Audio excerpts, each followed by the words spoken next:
work at all, and now it's good. All right, welcome everybody to Hump Day Hangouts, with the one where we figure out two-factor authentication with YouTube. Anyways, this is episode number 439. Today is the 12th of April, 2023, and we have got some good questions to get through today. But first, as usual, we're going to say hi to the guys, see what everyone's up to. If you're here and around, say hi, let us know you're here. We love seeing the comments, letting us know you're here live. And yeah, so I'll start with you, Chris. Hello, Hustler. How are you doing today? Doing good. Had quite the Easter weekend. Friday morning, surprise, snow. Saturday, same deal, and Sunday, surprise, it's 15 degrees and super hot. I don't know what's up. Crazy. But quite interesting. Other than that, very busy, lots of things happening on the background, especially for our mastermind members. Nice. So yeah, super happy, excited and motivated to get some things done. Man, I've got to come up with a cool background. You guys got these cool backgrounds going on. I'm gonna work on something. I need to get I used to have like the vinyl wall wrap when we lived in California. I had like the mountains behind me. I'm gonna have to do something like that. So let's see. Bradley, how are you doing today? Busy, man. It's been an unusually busy day today, but good nonetheless. Happy to be here. Well, nice t-shirt, by the way. Yeah. Real quick, I wanted to mention something. Chris had mentioned the mastermind too. Been having a ton of fun sharing a lot of the AI tools that come across. Like I'm trying to keep abreast without spending too much of my time on the AI tools. Anyone who's online and interested in this stuff knows that there's more content out there than you could possibly consume about it. But it's really neat to stay up to date on some of this stuff, to see where some of the tools are going, some of the new stuff coming down the pipeline, like with video, and then working on some tools myself for this stuff. So it's been really fun sharing that. Just last week, I believe last Friday, shared some more with the mastermind members in a quick update, some really neat tools that have come online over the past month or so. So looking forward to sharing some more with them. I think what I'm going to do too with the mastermind is go back in a month or two and go over some of the tools that I mentioned, 6, 7, 8 months ago, see where they're at now, and probably suggest anyone else to do the same. If you've had tools that maybe you thought were good or you didn't end up using, go back and see where they've gone. Have they developed, have they increased in usefulness, anything like that. So highly suggest staying on top of this stuff because it's certainly not going away. Let's see, guys. Besides that, do we have, I don't have any specific notes. I don't believe we have anything we have to cover. I just wanted to mention a few things about the mastermind. I know we've got some stuff coming up. POFU Live, that was it. Sorry. End of September, the last weekend of September, POFU Live in Boston. Mention it every week leading up to it, just so people are aware. We'll have tickets for sale in May. So pencil that out in your calendar. Block some time, come join us live this year, finally again, outside of Boston. It'll be somewhere around the Boston area. We're looking at locations and how we're going to get that going. So really looking forward to meeting up in person again. Always a good time to meet and get together and talk SEO and digital marketing. So with that said, guys, anything else before we jump into it?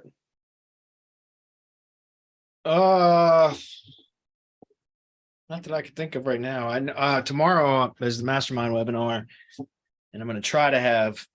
I'm working to get it done, but I'm going to try to have the new the updated SOP for the local site structure. The first question today for for Hump Day Hangouts is a question that is carried over from last week because I highlighted the ones that I didn't get to last week. And so one of them is about what is the perfect, or what is my favorite kind of local site structure right now.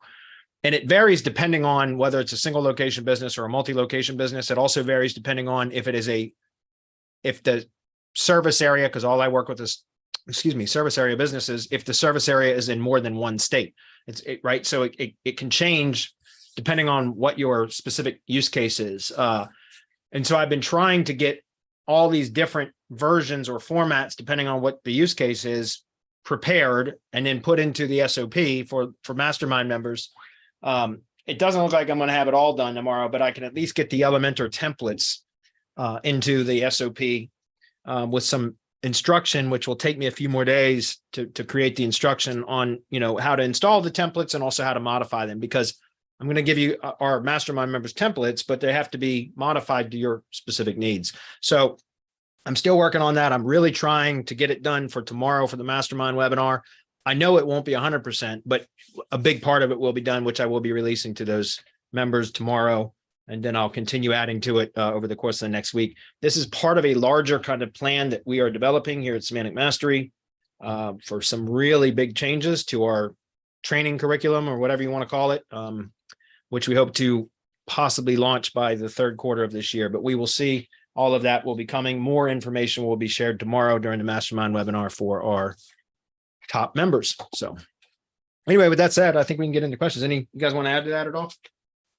Just real quick, I know I feel bad. Sometimes Chris mentions this because I forget. If you're watching it on YouTube or watching the replay, hit subscribe, stay up to date with us. We obviously have live videos, but also we cut up the clips and then release those as well. So you'll get notifications when those come out. So especially if you're asking questions, that's super helpful. And we love it. And you'll get notified and you can come hang out with us on Hump Day Hangouts. Beautiful.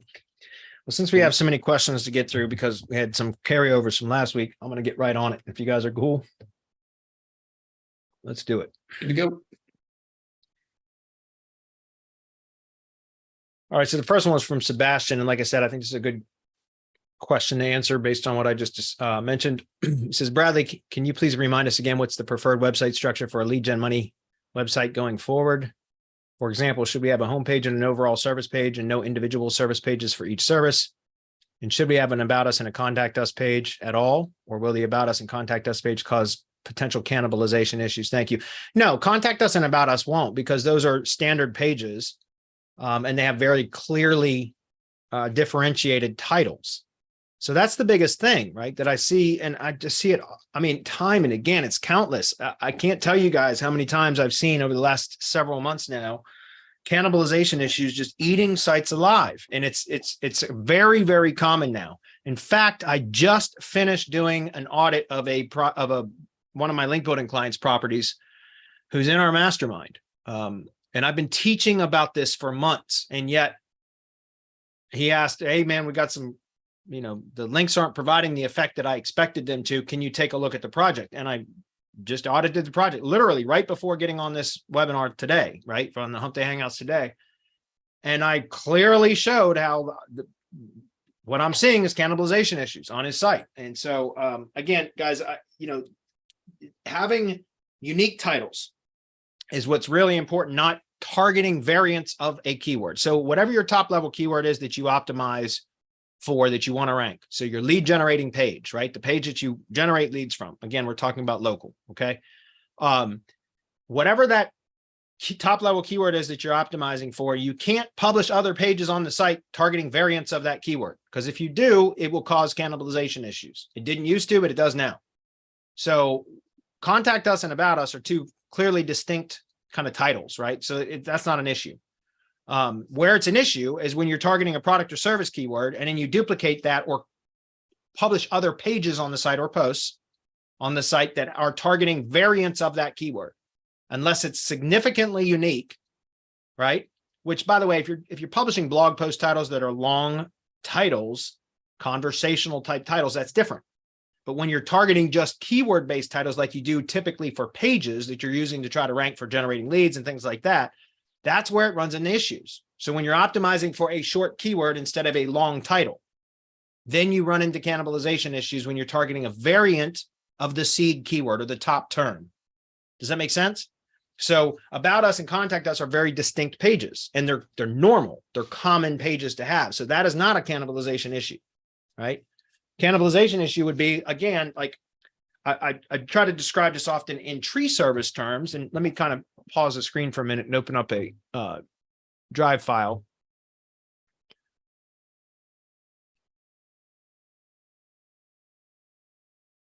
It's a good question, by the way, because this is important, guys. And again, I see it over and over and over again, because for years, the appropriate thing to do, best practice to do, was to target your top level term on the top of silo page, the landing page, the page that you want to direct traffic to generate leads or sales or opt-ins or whatever your conversion goal is, right? And then what we would do is we would publish a bunch of supporting content that would be targeting variants of that keyword and longer tailed versions of it, and then link up to that page, right? Put it within a category, a silo, and then link back up to that page. And what I'm seeing is that what was best practice for years has now caused a lot of carnage online. And so it's not that, so using this as an example, what you're seeing on my screen, these are the top level keywords for my industry, right? Tree service industry. And what I'm trying to describe here is these are all variants. They're not even close variants. They're variants, or keywords that are synonymous with the top level term. And according to Google, and this isn't all my terms, these are just the ones that I deemed the most important. So how can you tell that? Well, go to Google and search for whatever top level term it is that you want to optimize your top of silo page for. And there are tools that will do this. I did this manually because I wanted to see it. Like I literally wanted to see it, but you can go to Google and you can search for your top level term and then just scroll through the results and look at what's bolded in the meta descriptions of the listings, right? The ranked URLs, and keep scrolling and start collecting a list of those terms that Google considers synonymous with your seed term, right? And that's what you don't want to publish multiple pages for, because if you do, then you're going to cannibalize the top level term. Does that make sense? And so in the tree service industry, all of these terms are synonymous with each other. So I used to always do tree service would be optimized for the home page. And then I would have a separate page, a service page for tree trimming, one for tree removal, one for stump grinding, one for land clearing, maybe one for arborist services, arborist consultation, et cetera, something like that. But I would have a different kind of page for each one of those services. I was overcomplicating my site builds. And I just didn't know it. You can't know what you don't know. And at the time I didn't know. I assumed that they should have been siloed because they were distinct services, but they're not. They're synonymous with each other according to Google. They're all one and the same. So that's what I'm trying to say. And what's really interesting is through this manual process that I went through, again, guys, there were tools out there that will do this, okay? But I wanted to see it with my own eyes. So for example, if I take this keyword and I go over to Google and I do a search, and guys, I'm trying to teach you here. Don't worry about this being the tree service industry. It has nothing to do with the industry. It's the concept that I'm trying to teach here, okay? I don't care about localization right now, so I just said no on that. But I'm going to zoom in on this, and we're going to scroll through this and take a look, guys. So I put tree maintenance as my seed term, right? We see maintenance, we see trees, we see tree care. Scroll down, I see tree trimming, tree maintenance, pruning, tree. Again, I can go through all this, but there's no need. I've already done that, right?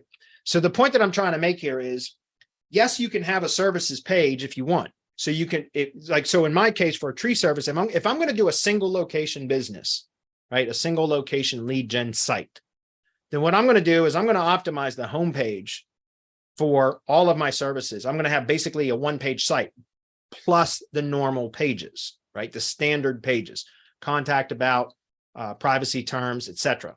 Right? All of those. You want those, by the way. You want a well-developed about page, guys, because that's how one of the ways that you can help to validate the entity, the local entity. You want to put thorough information on the about page about the company. And if it's a lead gen asset, embellish it, right? Make it up.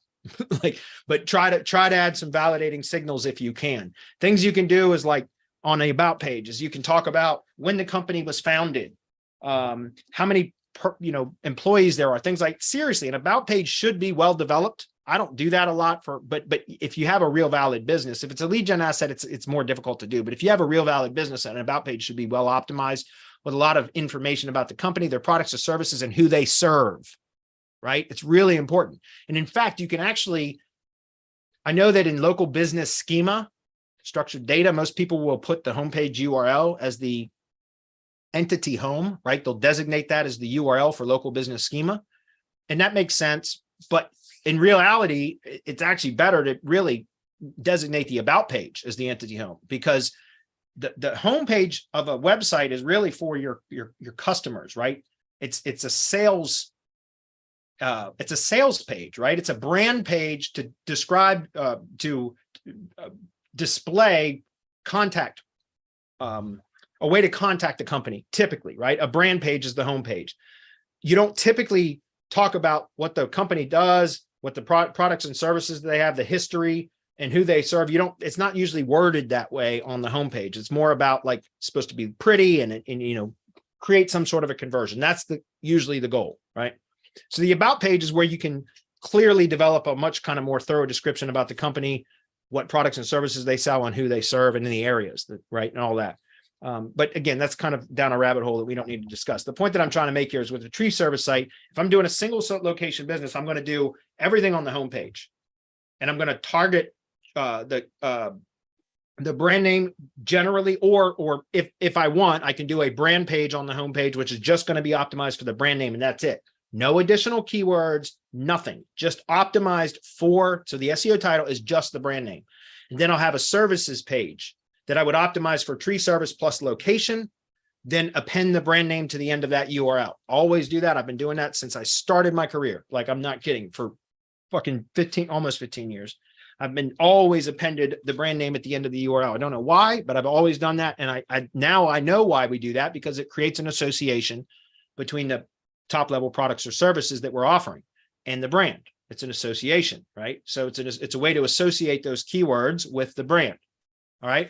So a single location business for tree services, I could have the homepage optimized for the brand only, then a services page that's optimized for tree service, location modifier, brand name, and then all of the services listed on that service page with jump links going down to them. Because in my industry, all of those services are synonymous with each other. Do you understand? Now, in a different industry, like if I use this as an example often, but plumbing, HVAC, and electrical, they're typically all provided by one company. Not always, but often you will see that. You wouldn't want to put all that on one service page, right? You'd want to have an HVAC service page, plumbing page, electrical page.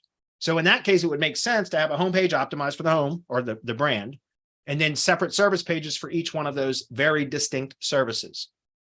Do you understand? So that's what I'm saying is that, cannibalization, guys, is when you have two pages competing in the search results because they're similarly optimized, at least according to Google, right? So that's what, again, very good question. I think it's a great question, actually. Bradley, you see the comments on that on the YouTube chat? I think there, if you didn't see them, there's maybe some follow-up to this.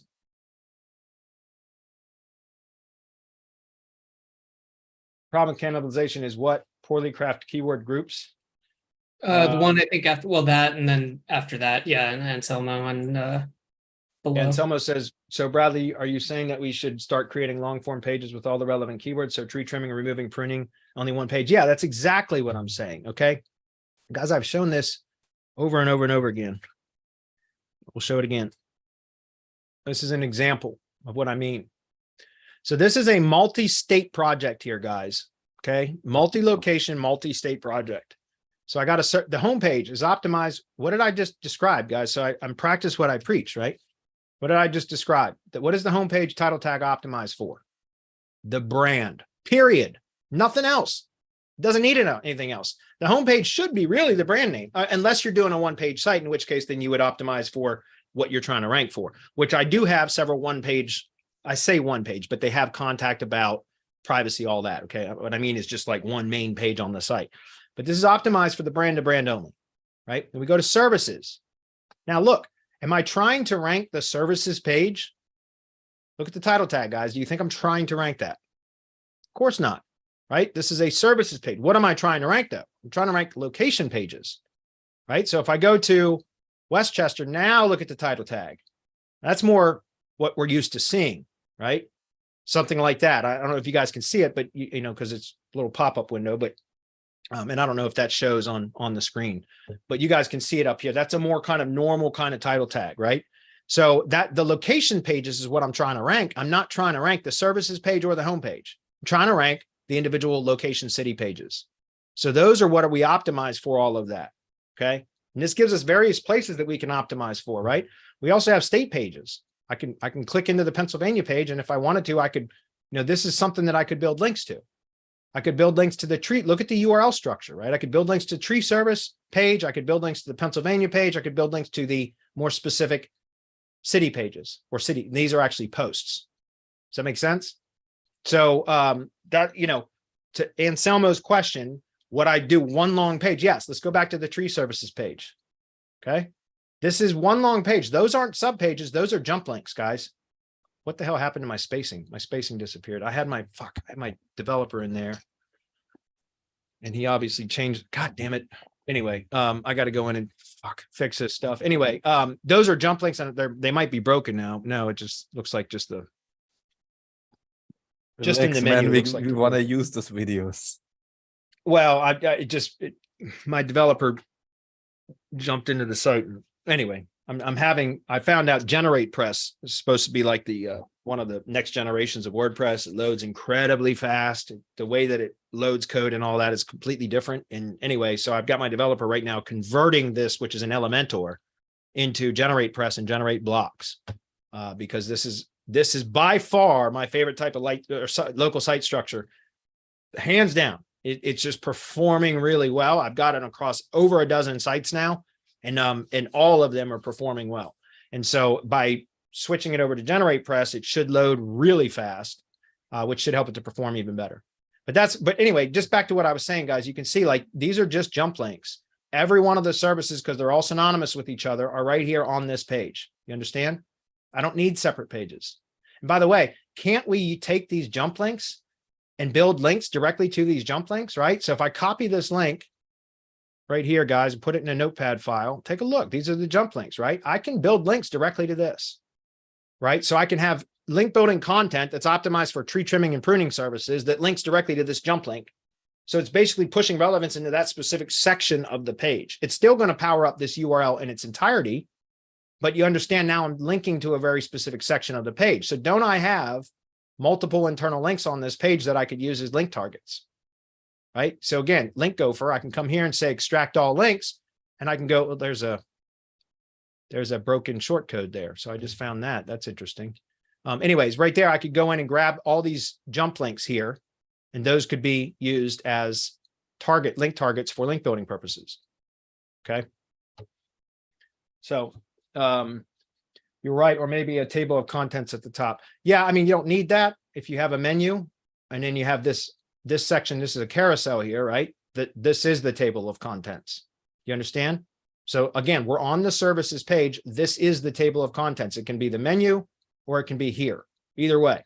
And then that is duplicated in the location pages, right? If I go to the Westchester, which is actual post, I scroll down. What is that, guys? These aren't jumping to sections of this page. These go back to the services page, right? So I'm associating the local page with all of the services. You understand? So I don't need to have, like, this is just a summary of each one of those, right? Just a quick summary about each one of those sections. So anyway, it is a great question to start off the day. I agree with you. That was a really good question. So anyway, you guys can go model that if you want. Again, on my Twitch channel, I've been working on this for months, these types of site structures, trying to figure out what the best structure is. And again, there's different formats depending on what your use case is. Is it as a single location business? Is it a multi-location business? If it is a multi-location business or even a single location business, if it crosses over into more than one state, that changes the structure, right? The way that I would build the site. So again, I've got 3 different formats that I've been trying to get 100%. They're not going to be 100% by the mastermind webinar tomorrow, but the templates I can still share. And then I'm just going to have to add additional training for kind of tightening everything up over the course of the next week. So anyway, but you guys are more than welcome to go model that or come start going to my Twitch channel and watching some of that stuff. A lot of it's boring because it's just literally watching me work. But you can probably put that shit on 2 times speed and glean some information from there as to, you know, site structures and things like that. And by the way, feel free to join in the mornings between 6:30 a.m. and 8 a.m. Eastern every day. And because you can ask questions and stuff there. It is not free coaching and training. It's a working session for me, but I don't mind answering questions and interacting with the people that join. We've got a few of them that are there almost every fucking day, and God bless you guys for it. Anyway, I just spent 25 minutes on the first question, so I better roll through these. Next, Bradley, how are you doing? If we were to leave out individual service pages on the money website and have optimized content for individual services featured on our brand entity pages, should we use each brand entity site for one type of service only, or can we put optimized content on multiple services on different pages of the same brand entity site? For example, if we have optimized content for tree trimming and tree removal, can we put the tree trimming content on one page of our brand Google site and tree removal content on another page of our brand Google site? Back to the first question, right? My answer is the same.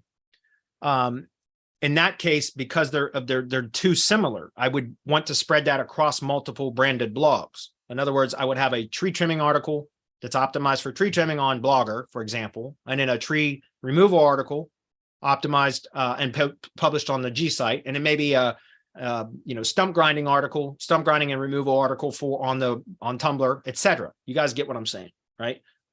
Because if you start publishing them on the same, now I'm not worrying about cannibalizing the Web 2 assets. Like if they cannibalize it, I'm not so worried about that, because the Web 2 assets, although yes, we can also rank those so that you can take up more spots in the SERPs. Generally, I'm using the Web 2 assets, branded assets, as link building opportunities in a way to kind of strengthen the entity and help the money pages in the Google business stuff to rank, right? So I'm not so concerned about like the G site cannibalizing itself, because it's more about it pushing power to where I want, ultimately what I want to rank. But why go through that if potentially you could rank the tree trimming article, right? That's on Blogger, just as an example, and the tree removal article that's on the G site. Those potentially could rank. So I wouldn't want them cannibalizing each other, because that would ruin the possibility of them being able to rank, or at least reduce the possibility. Does that make sense? So it would be better to take something like that when there's similar type of terms that you're optimizing for and spread it out across multiple blogs, which is why I said, guys, for the last several months, I had switched from doing supporting content in a silo to link up to the top level term. For best practices for years, guys, was that method, right? I already described that. So I switched from publishing supporting content on the money site blog to publishing supporting content on the branded assets, the branded entity assets, which are extensions of the brand anyway. But that way there is no cannibalization potential. If I publish a tree trimming article on Blogger and I'm linking to the tree service page on my money site, that Blogger blog cannot cannibalize my money site. They both could rank, but it's not going to cannibalize it. You understand? And so that's why it makes more sense to publish supporting content on the branded blogs, because it does a couple of things. Number one, prevents cannibalization. Number two, it builds topical authority to the branded assets, which strengthens the local entity, right? And you can be very aggressive with link building to those assets. So you can be a lot more aggressive building links to those assets, which you built topical relevance to because you've added long form content, right? And so there's a number of reasons why that is a better strategy right now, in my opinion. Okay, in my opinion. But there's 1,000 ways to skin a cat, guys. So I'm sure there are some other differing opinions out there, and that's fine too. Okay. So hopefully that was clear. Moving on. Andy says, interested in buying some topical rebuilds off you for client sites. Once I buy these, what would you suggest for scaling up content on them? Want to make sure they stay fresh. Well, rebuilds aren't for that. Rebuilds are single page HTML sites. They're not CMSs. I mean, if you want to buy those from us, we can certainly still build them from you, and we can, or build them for you. And we can send you the HTML files and the domain, and you can host them yourself. And then you can go in and edit them until your heart is content. You can add content all you want. That's entirely up to you. It's not a service that we do.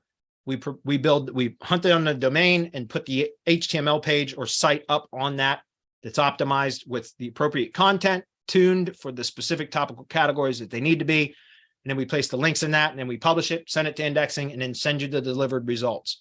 You are free to do whatever you want with it. The HTML rebuilds, most people just leave them alone because it's a single page HTML site. It's not a CMS. It's not easy to publish content to.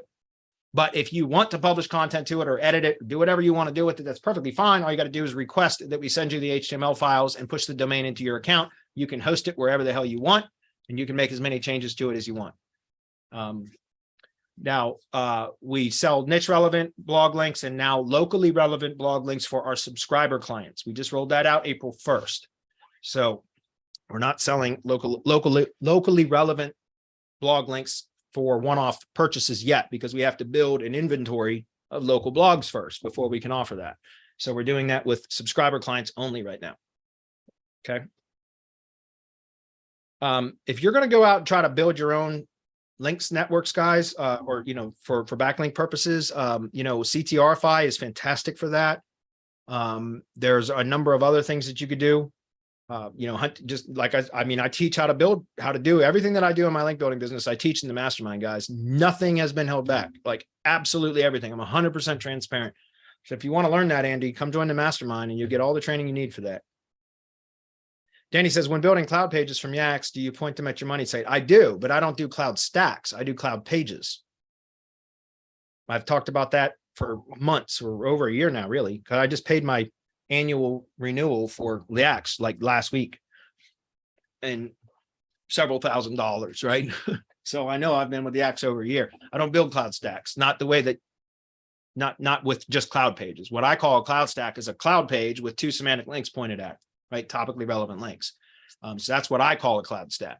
So I do a lot of cloud page stuff, but we do cloud pages, yacss for ID pages and then cloud pages, but they're mostly branded pages. I don't use cloud pages for non-branded links. Usually they're usually branded, which means I put name, address, and phone number in the footer.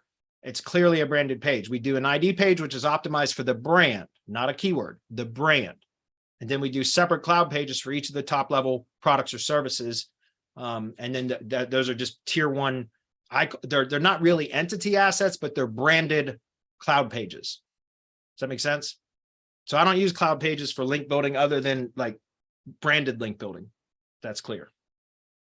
Okay. And yes, I point them directly at the money site, but I don't do stacks. That's why. Okay. Again, by the way, a lot of people are doing different kind of stuff, cloud stacks, and getting results. So this is just my method. That's all I'm sharing. I'm not saying my way is the only way or the best way or anything like that. It's not what I'm saying. I'm just saying that's how I do it. Okay.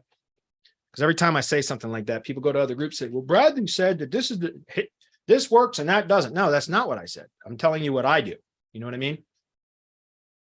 Like I said, there's 1,000 ways to skin a cat, guys. So it's not just my way. There are many ways to get results. And Jesper and his group, they're crushing it with cloud page stuff. So I just don't like to build those kind of links like that. I like to do it the way that I like to do it, which is more about topical and now geographic relevance as well. Okay.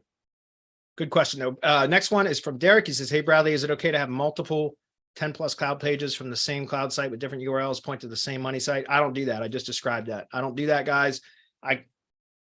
I'm not even going to try to like validate any type of linking structure with all those different kind of clouds and things like that, just because it's just not what I do. And I would have to test all of it before I could say one way or the other, like before I could recommend one structure over another. And I'm just not going to speculate on that, seriously. And Derek, I'm sorry, I can't answer that question, man, but go to Jesper's group in Facebook, and you could ask over there and you'll get all the answers you need from some really savvy SEOs in there. What is it? Dimitri, I think is his name, that's in there. He's fucking crushing it. The guy's a ninja with cloud page stuff. Go join Jesper's group if you're doing a lot of cloud page stuff, if you're not already, and follow some of the stuff that Dimitri talks about in the group. It's fabulous. He's a sharp dude. So you got to check that out. Captain Morgan says, I like to leverage everyone's tactics. Yeah, no, I totally agree. There's certain things that I'm strong at and certain things I'm not. And I'm just going to point you to other people that are better at it. And even, like I said, even when I have my methods that I share and I'm strong, I'm very confident in my methods. That doesn't mean that's the only way. And I'm not saying that my way is the best way or whatever. I'm just telling you what I do. You know what I mean? And by the way, guys, I've said this all up for years, is that you learn from others, right? It's don't ever just pick one person and just follow what they're saying. Maybe when you're first starting off, paint by numbers, you follow somebody's teaching until you start to get some competency, and then look elsewhere, right? Look for other people to learn from as well, and develop your own flavor of SEO. I've always called it that, your own flavor of SEO, right? That's how you get good at SEO, is you start by learning from others, but then you start testing and develop your own methods, right? That just comes with experience and time. So again, Derek, I'm not trying to push you off, buddy.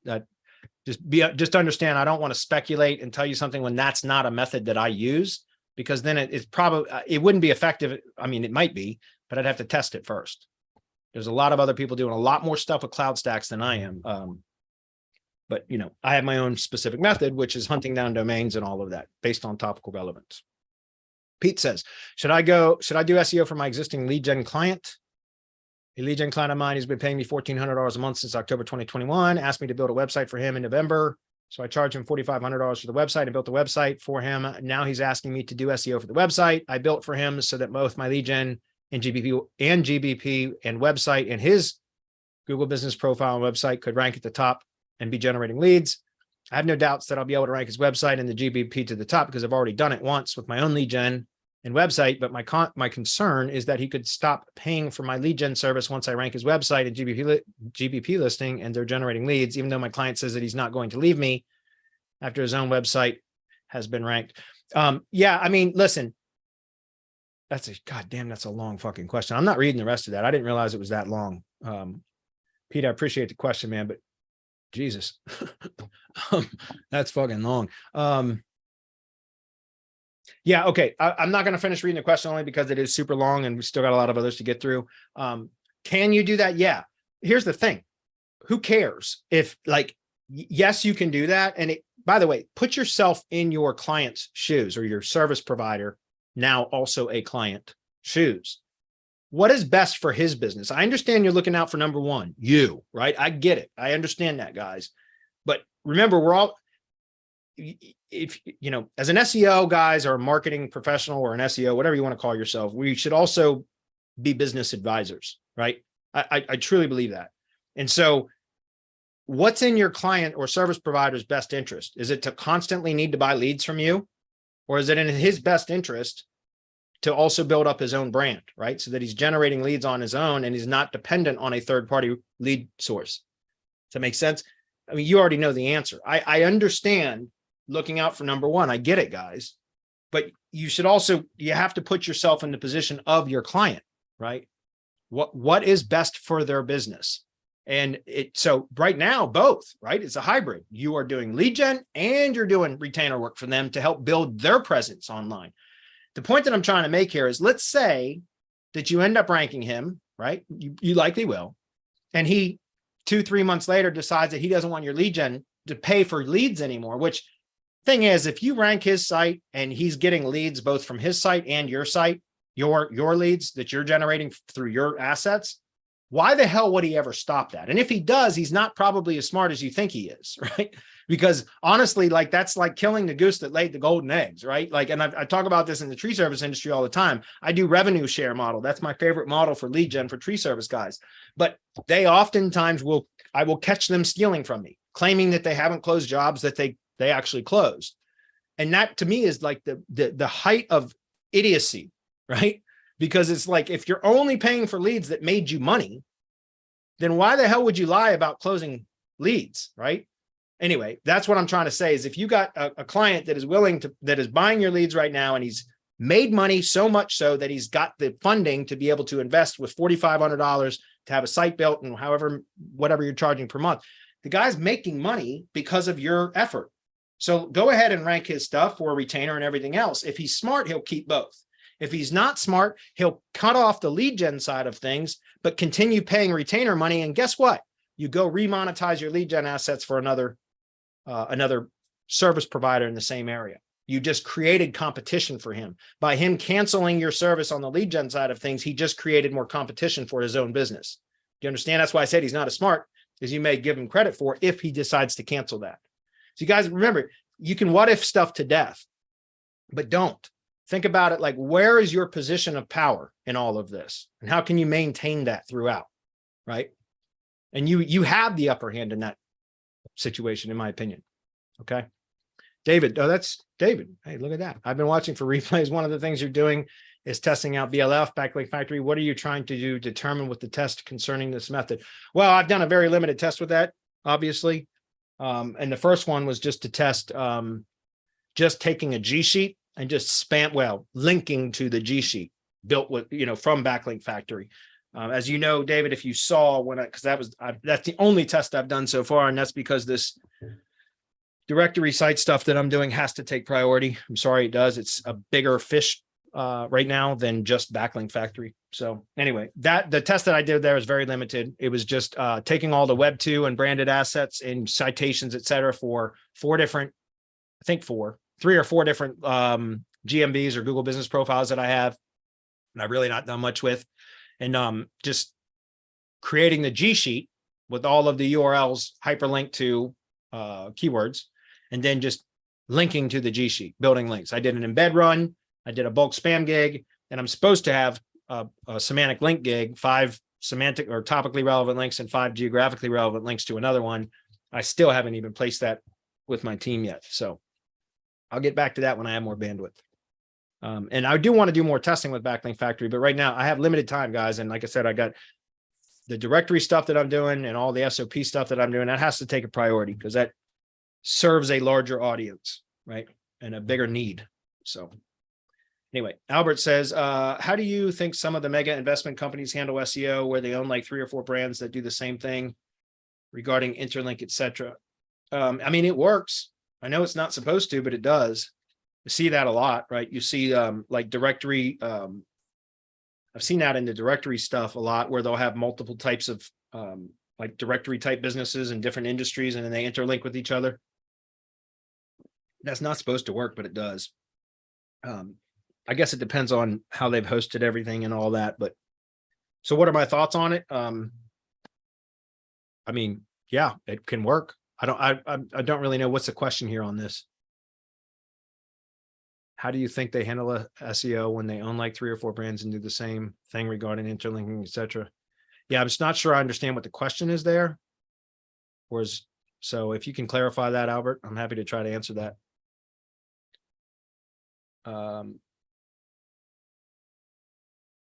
Yeah, Captain Morgan says in-house is cheaper. Building a faucet for your business is really critical for future proofing. Yeah, I agree. For leads, especially. Yeah, I mean, like, again, leads are the lifeblood of a business.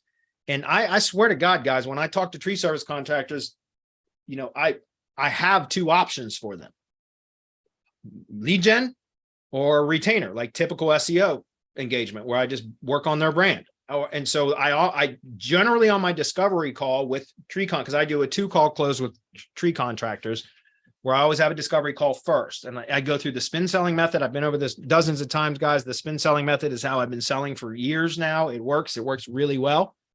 So the first call is a discovery call. Then the second call is a closing call. And that's after I've, you know, and usually it used to be where I would do custom proposals and all that. I don't do that anymore. Everything's productized now. So I could do a 1-call close, but I do the 2-call close for a reason. Anyways, when I'm on those calls with tree service contractors, I talk to them and find out what their budget is and what, you know, currently what they're doing and what's really important to them at that moment, at the current moment, and where would you like to see your business in the next 6 months, in the next 12 months, et cetera. I get them answering all these. Again, spin selling method, guys. Go look up the book on Amazon and buy it.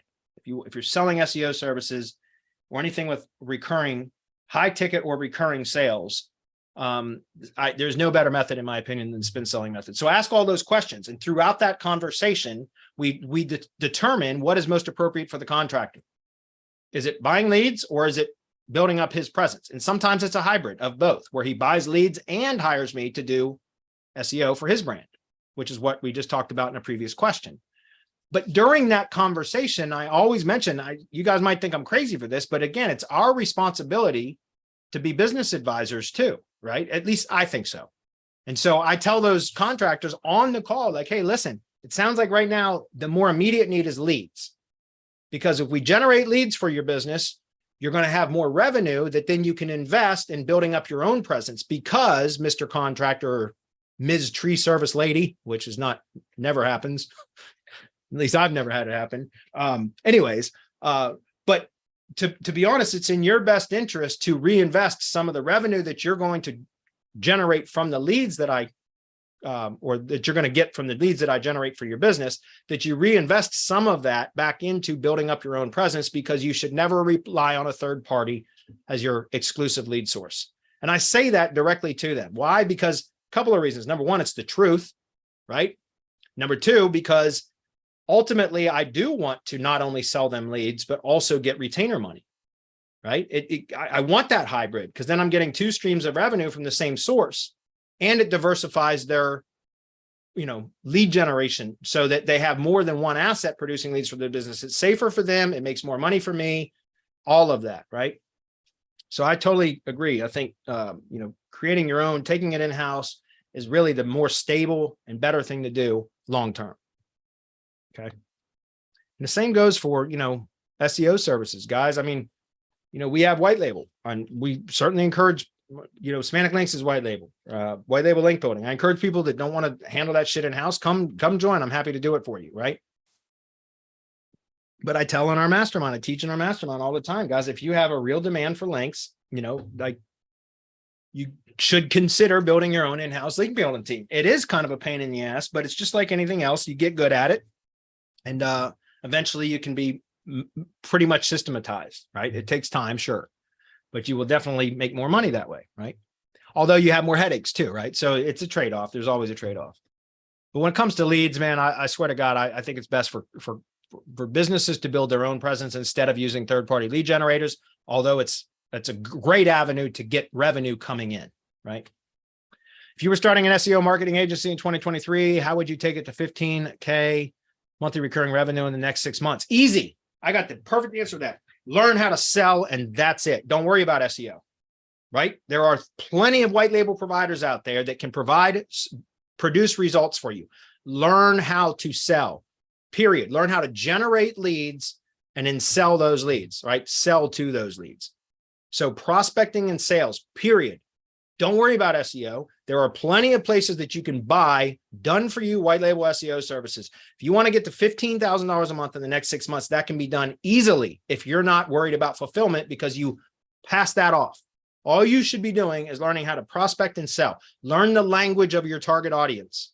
Whoever it is, niche down, go deep into that particular industry.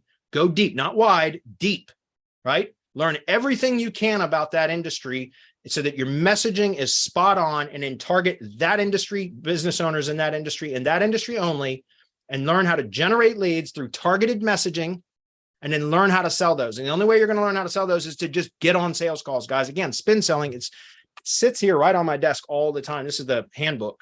It's the spin selling field book, they call it, because this is more the actionable item than the book itself. So I would encourage getting both. But learn the spin selling method and learn a specific industry. Choose an industry. By the way, Adam, if we're still here, can we drop the link to the determining niche training for Inside Circle? Sure thing. I was just checking my email because I got my first contact from sending out some land letters. But there you go. Awesome, man. Congratulations. So your first reply to prospecting for land.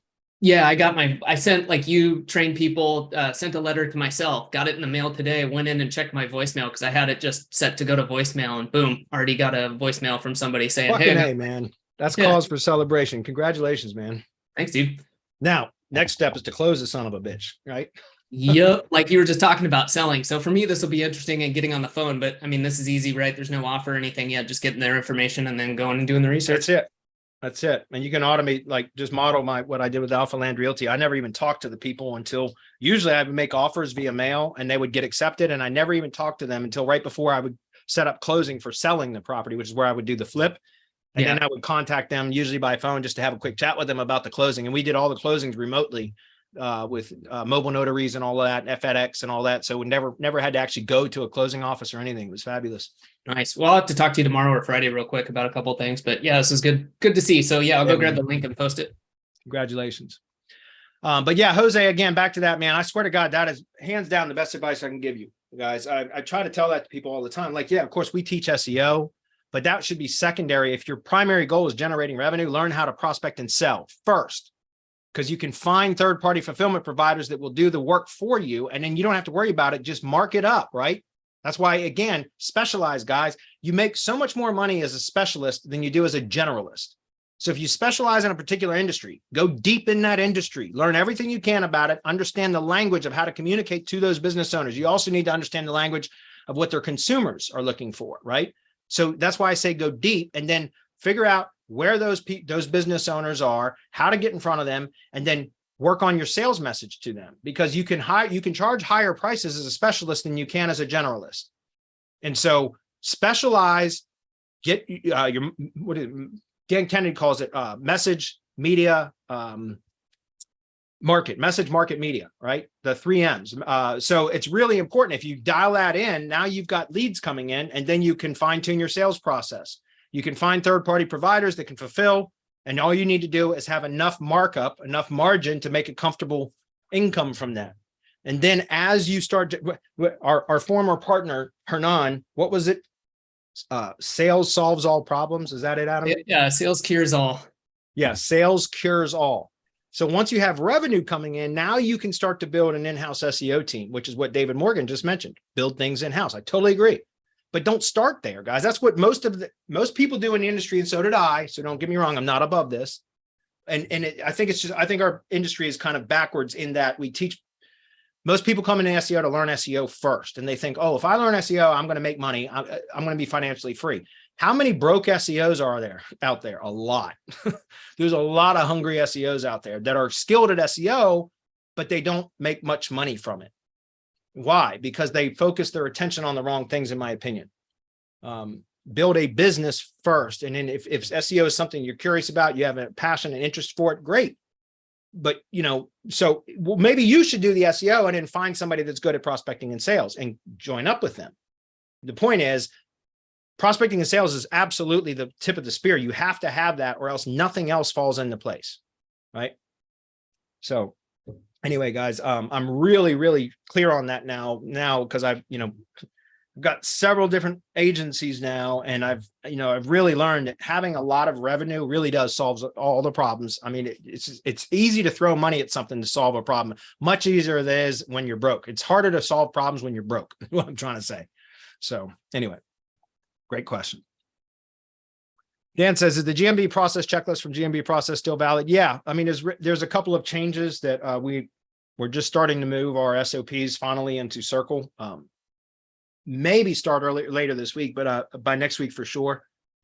And that's going to be updated as well. There are a couple of slight changes. Like I don't do text overlay on images anymore. I just use a QR code. I do a logo overlay and a QR code. I mean, again, guys, it's like clearly apparent what I do because I don't hide any of it, right? This is what I do for all my stuff now. I don't do text overlay anymore. But yeah, most of the stuff in is relevant. The difference is, which I think I've updated that, is I don't recommend bulk spam at all anymore. I know some people are still using it. That's fine. I don't recommend it. I don't like it. So I don't bulk spam anything at all anymore. I do topical and geographically relevant links. So yeah, it's still valid. There's a couple of minor changes, but nothing significant. I am Emi. I'm not sure how to say that. How do you determine if a link to your site is good? Is it relevant? That's it. Is it relevant? Is it got topical relevance or geographic relevance? If it has no relevance, it's worthless, in my opinion. So that's it. Is the link relevant? And there's ways to do that. There's tools out there that can tell you what the topical categories are of the page, your target page, and what the topical categories are of the link, the referring link and the referring domain. On Page AI does that. So you want to look for a topical relevance match or a geographic relevance match if it's for local. Or a combination of both. If you can get both, fucking A, get both, right? That's what you want. But those are unicorn links. They're few and far between. It's not that you can't get them, but they're harder to get. Okay.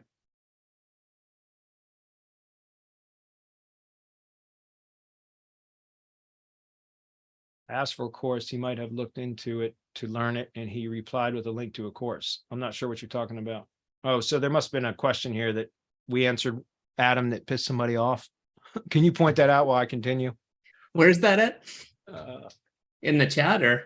Yeah, it looks. I asked for a course. He might have looked into it to learn it, and he replied with a link to a course. I'm not sure what that means. So, well, yeah, leverage lifestyle. If you've got can clarify, let us know. Yeah, I'm not sure.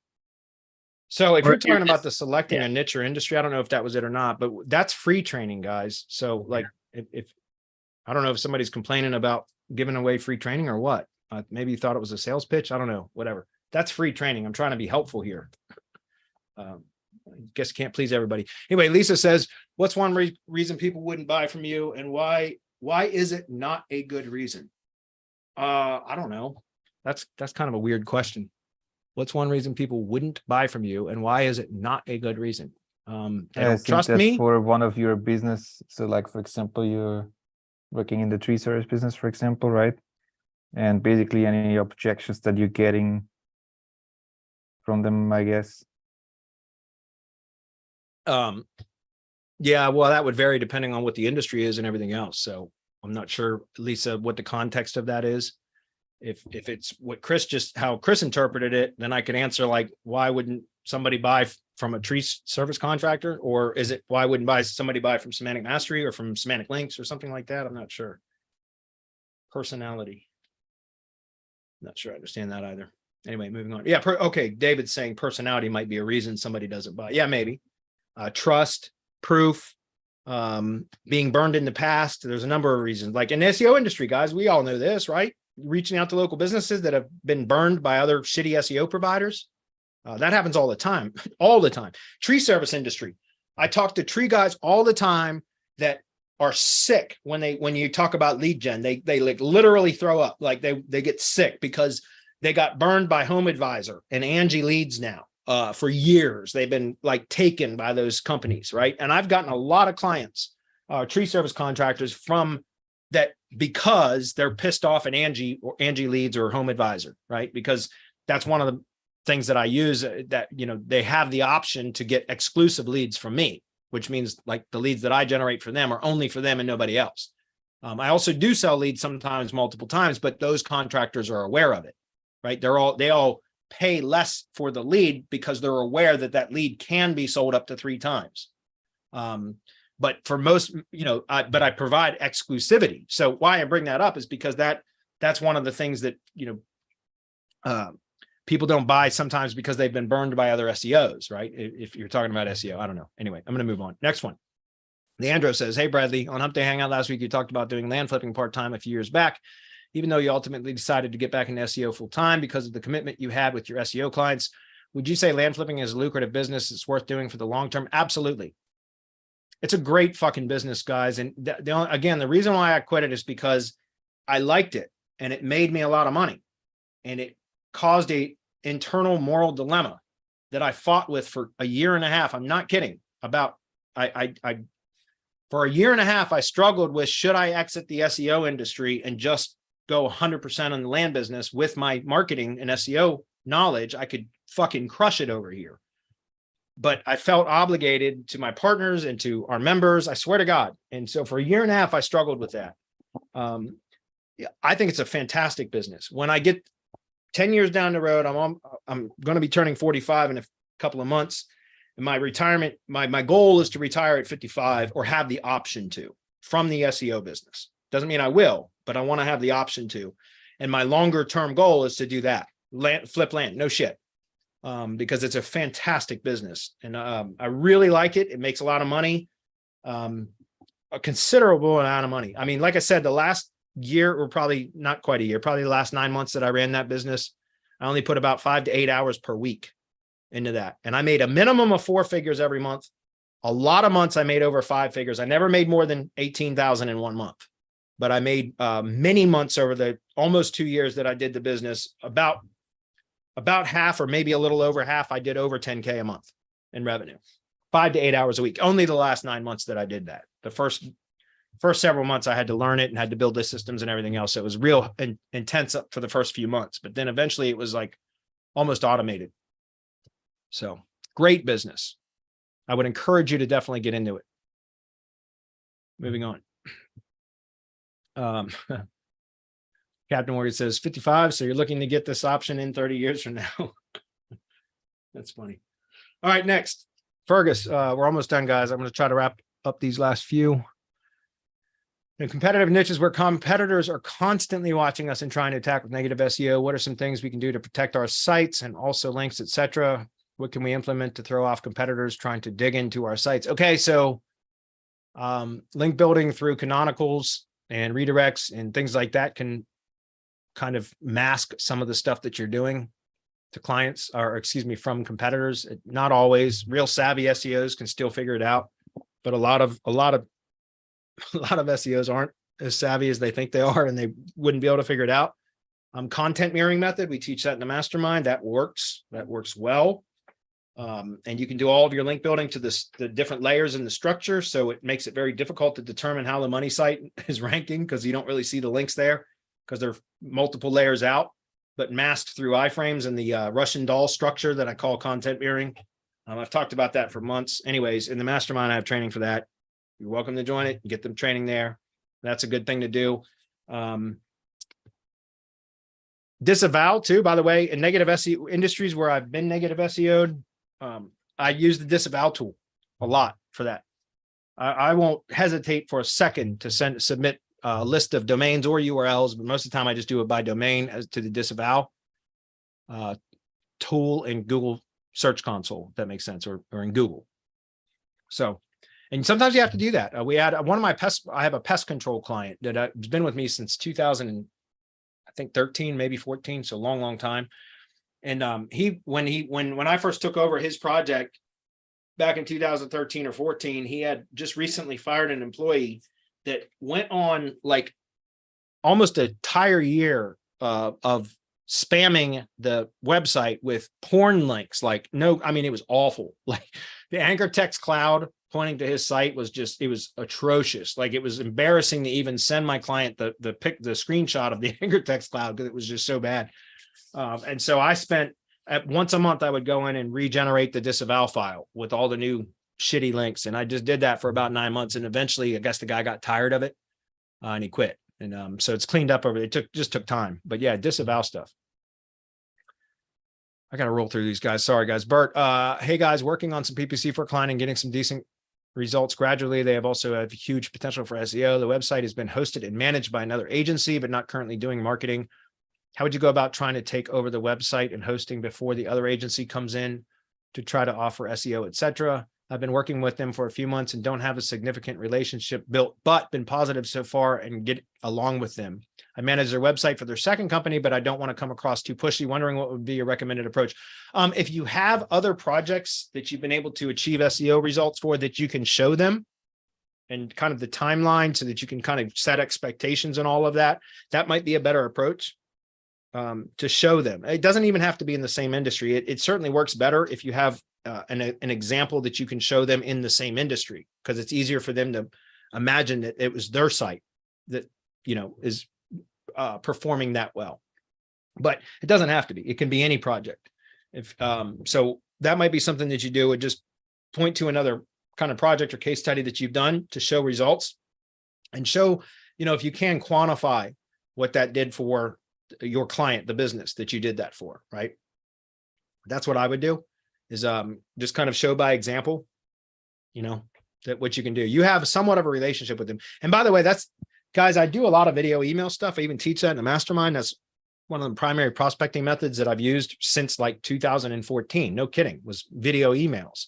And I still communicate with most of my clients, even my link building clients, through video email, you know, screencast videos. So I encourage you to do that, because what's great about that is you can just, you know, it's not pushy. You just send your client an email with a video like, hey, I recorded something I'd like for you to take a look at. I've got something I wanted to run by you. I think there's opportunity for you to get better results with your website, generate more leads for your business, etc. I just have something that I wanted to share with you. And you just send them a link to a screencast video where you just demonstrate what I just described, right? A site, another project that you've worked on that you've been able to achieve results, and what that did for that business. That's all you have to do. Because that's a very non-confrontational way to convey the information that you want to your client when it's convenient for them, instead of calling them up, right, and interrupting them in the middle of the day. You send them a video, they can watch it when it's convenient for them. There's no objections that you have to field at that time, right? Because your message is getting through to them via video. So there's no interruptions, no objections, nothing. Then they might have some questions that they'll reach out to you afterwards, right? So there's again, I teach video email stuff in our mastermind because it works, and that's how I communicate with most of my clients. Justin says, hey guys, I know for blog posts, we only assign that post to one single specific target category, but I wanted to check on the current best practice for YouTube videos as far as siloing them via playlist. Should we be assigning each video to only one single specific targeted category, or is it still beneficial to add them to multiple? It's different. Playlists are different. It depends on what you're trying to do. With the playlist, it can be both. You can put a video in multiple playlists. That's fine. It's really more about the interlinking or internal linking between the videos within the playlist that makes the silo. A playlist is nothing other than a container, guys. A video being in a playlist does not make it a silo. Does that make sense? A playlist is just a container. You put videos in it. It does nothing for SEO unless you're intentional about it.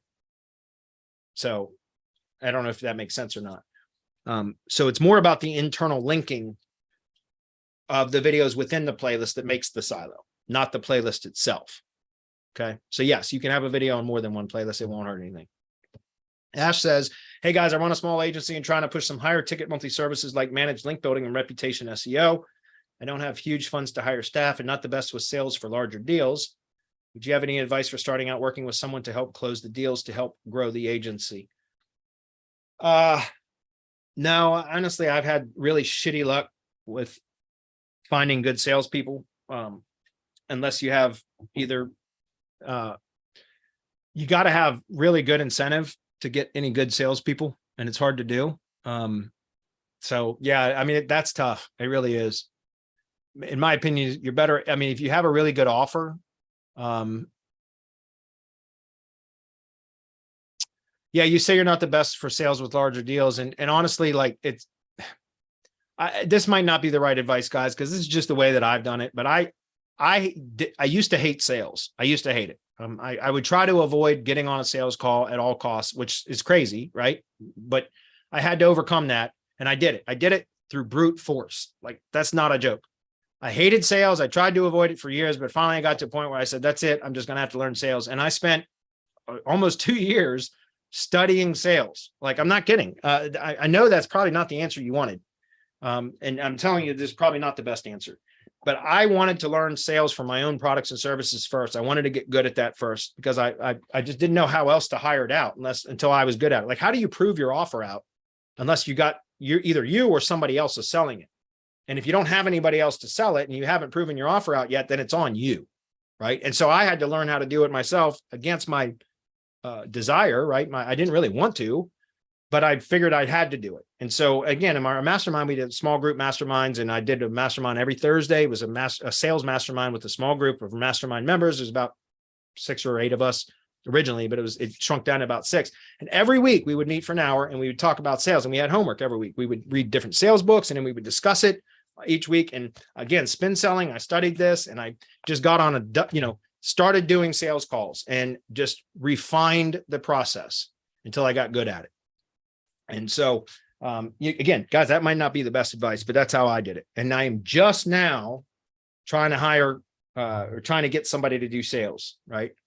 And take it off of my shoulders. But I feel like that's, again, back to the very first question I answered today, or one of the first questions. I think that's more important than the SEO services. Is like knowing the prospecting and sales, knowing your specific market, and then learning how to sell to that market.